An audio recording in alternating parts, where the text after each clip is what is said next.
আচ্ছা, শিক্ষা জিনিসটা কি? শিক্ষা হচ্ছে সত্য অনুসন্ধান করা, সঠিকটা জানা, সঠিকটা বোঝা এবং সত্য মিথ্যা বিষয়গুলো তুলে ধরা। আমাদের জীবনের শিক্ষা সবচেয়ে গুরুত্বপূর্ণ ভূমিকা রাখে কৈশোরে, মানে একবারে শৈশবে বলা যায়, যখন আমরা প্লে নার্সারি 1-2-তে পড়ি। কিন্তু আমাদের দেশে যে শিক্ষা ব্যবস্থা চালু হয়েছে, তাদের শিক্ষা আমাদেরকে ভালো মন্দ, ন্যায় অন্যায়, সত্য মিথ্যা, ঠিক ব্যাঠিক বিষয়গুলো আর বুঝতে সাহায্য করতেছে না।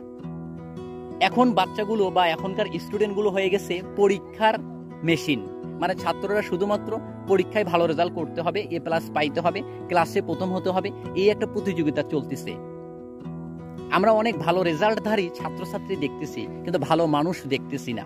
কারণ শিক্ষা মানুষকে মানুষ হতে সাহায্য করে, সেই ধরনের শিক্ষা ছাত্ররা পাচ্ছে না, বা যাতে ছাত্ররা মানুষ হতে পারে সেই ধরনের শিক্ষাটাও দেওয়া হচ্ছে না। কিন্তু সার্টিফিকেট ঠিকই দেওয়া হচ্ছে ছাত্রদের হাতে।